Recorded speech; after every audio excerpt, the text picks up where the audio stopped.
Hello and welcome to the Real Life Show, ladies and gentlemen. My name is Jonathan. This is a platform where we get to engage, interact, and learn from icons, gurus, moguls, trendsetters, trailblazers, difference makers, and world changers.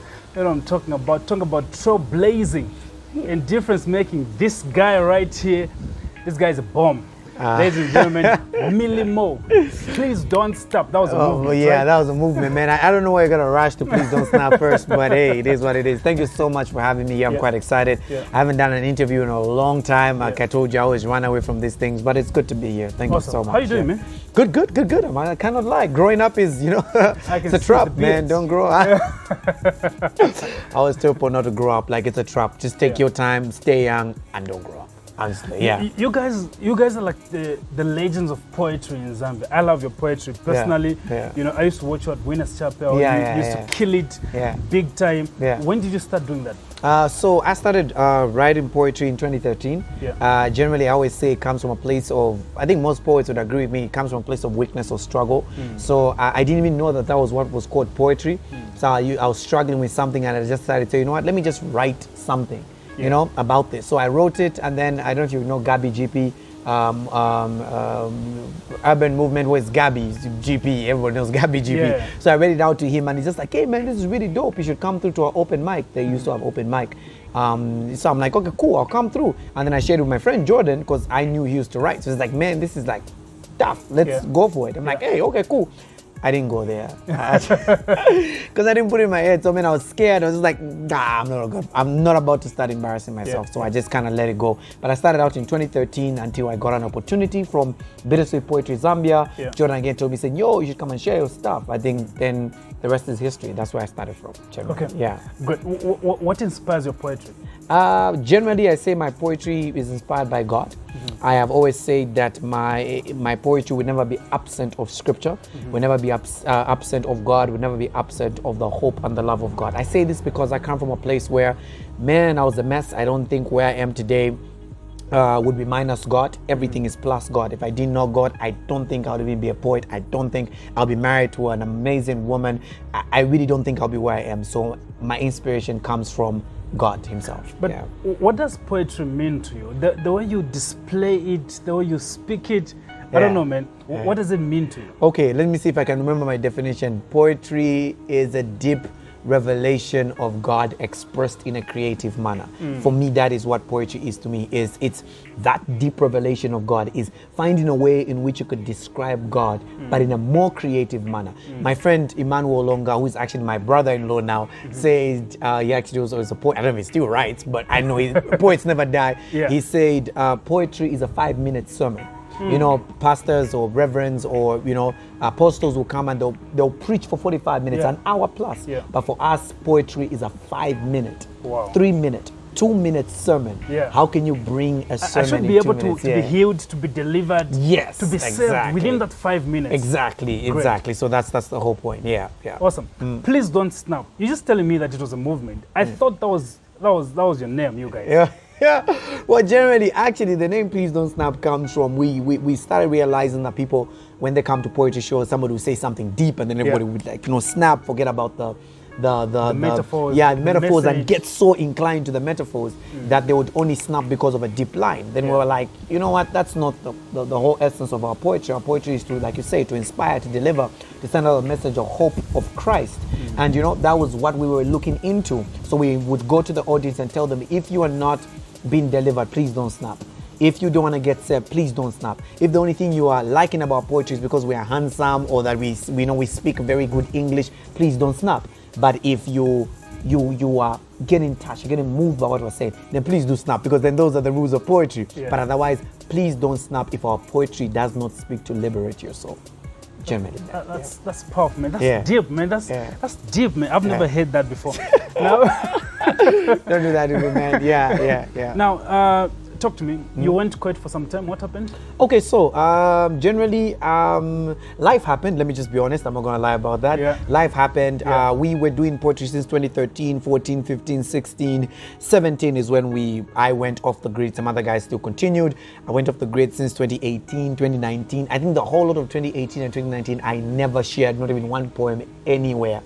2020, I think I did, but only in church generally. So yeah, maybe like 1 or 2. But I was off the grid. To be honest with you, I think I was doing life, trying to learn some things. I just got married in 2019, and I was just learning how to be a husband, how to be, how to be an adult. So like a lot of things. How to manage that powerful woman. Yes, exactly. So generally, how to harness all those things. So I kind of really just went off grid because I wanted to also just like learn a lot more about myself, what I want to do. I just got into the corporate sector, hectic, trying to balance off that. So I just kind of said, you know what, let me put this on pause. But by the way, I still wrote. Okay. It's not that I just never shared, but at home I would still write, and I would share it with my wife. My wife is like my #1 fan, so she would always hear it. She's like, and she'd be like, I'm not see like mom, dad, I'm gonna go back to dad, so but she would always encourage me, so I would always still write. Yeah. Okay.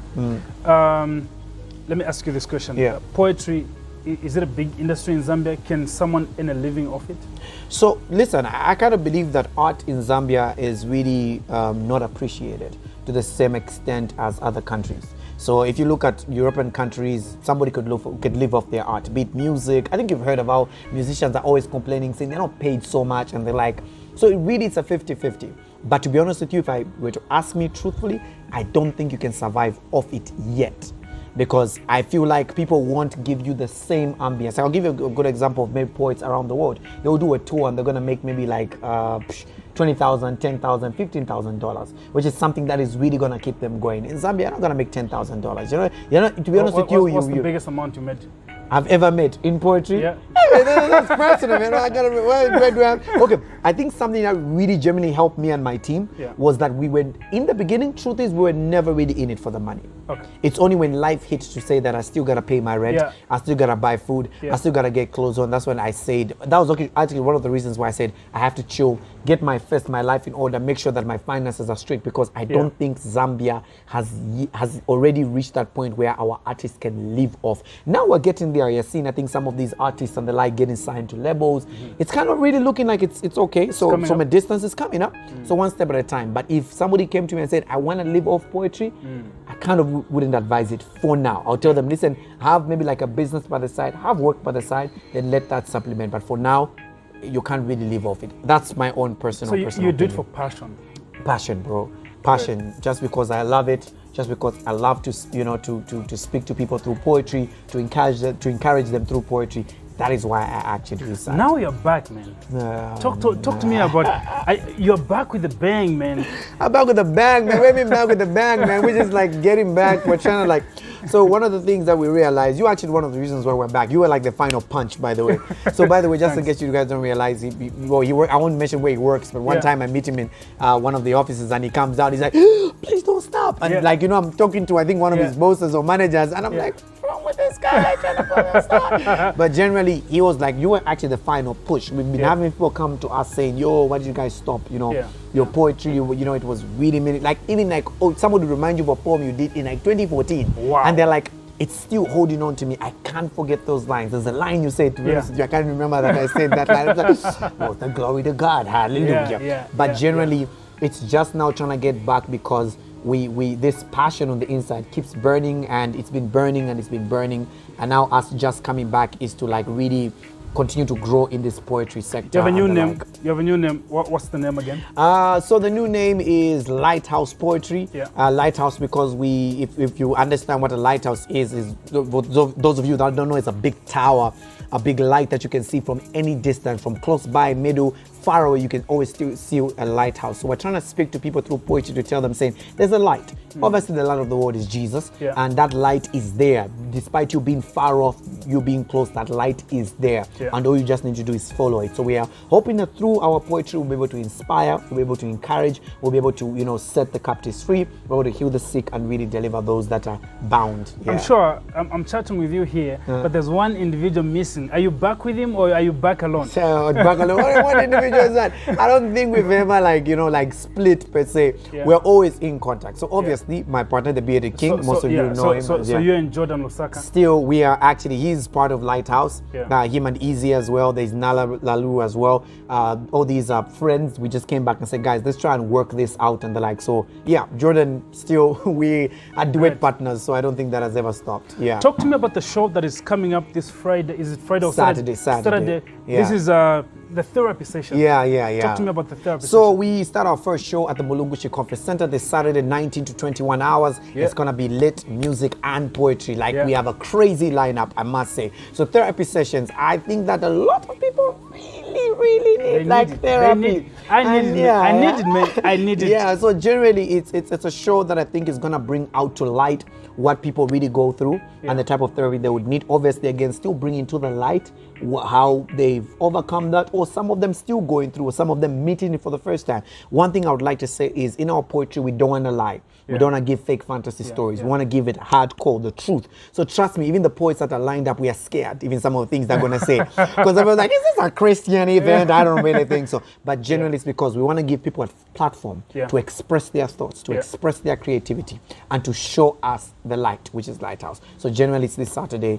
30th October. The time, the tickets. 19 hours, tickets are 100 kwacha. Obviously, people are always just like, yo, but why are you saying the gospel? Yeah, we got to pay for sound, we got to pay for venue. Mulungushi ain't giving us for free. But generally, so it's 100 kwacha, and feel free to actually come through. You can buy tickets on the door. You can contact me, and we can actually contact him, because he'll be there like the ambassador now. Because if I tell you, I'm not on Facebook anymore, and people are going to kill me for it. I'm not on Facebook anymore, but they can still contact you. I'm on Instagram, but I won't tell you my user handle because I don't want people getting on my nerves. I'm just playing. But generally, I'm on Instagram, still Chayah Deep. I think search for Chayah Deep. You'll still be able to find me on Instagram, and they're like, but you can contact him for tickets.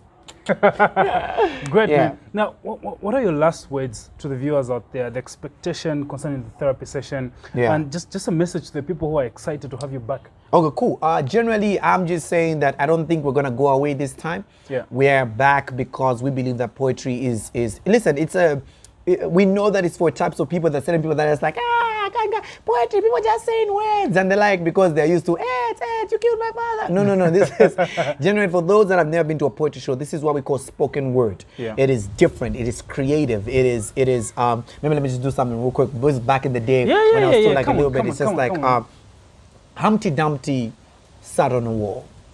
Humpty Dumpty had a great fall. All the king's horses and all the king's men couldn't put this heart of clay in a jar like Jafar again. So his breath mixed with earth brought life to exist. To insist on this mix is the fix that planner Peter Pan. Spiritual dreams that lead us to a land flowing with milk and honey, but this honey could not milk our daily life. So this fall of man caused a darkened sun, a dark bare land full of hopeless aspirations that we couldn't really get ourselves. But blah blah black sheep, have you any wool? Yes sir, 3 bags full of porn, lust and immorality. Or is it immorality lust for porn? Let's blow the horn. You will never ride a unicorn. Your uniform is hope, faith, and love, enshrined by the 3-in-1, the tree implant that never withers or shivers, by the fierce brew of winds. But his voice calms these savages that make marriages vows with idols, that give us wooden mics as in idols. That give us wooden mics that when they lie grow nose long enough to poker face your fake masquerades. But his master Bates. Okay, let me just say something. I'm just playing around. Old stuff, but generally it's spoken word. It's us getting back on fire. It's us bringing back. Listen, not that poetry had died. There's still people like Messenger who've been doing color culture, Destro who's still been on board. But it's us as Chayah Deep, the bearded king, trying to get back and doing our thing. I love you, man. I love your team. I love your style. I love you. I love your lines, punchlines. Everything is on point, man. You're simply out of this world. And thank you for coming. Thank you so much for having me, man. Thank you so much. People, look out for this therapy session moment. I'll personally be there this Saturday, Mulungushi Conference Center. So see you, stay safe, and God bless you. Peace. Peace, thanks.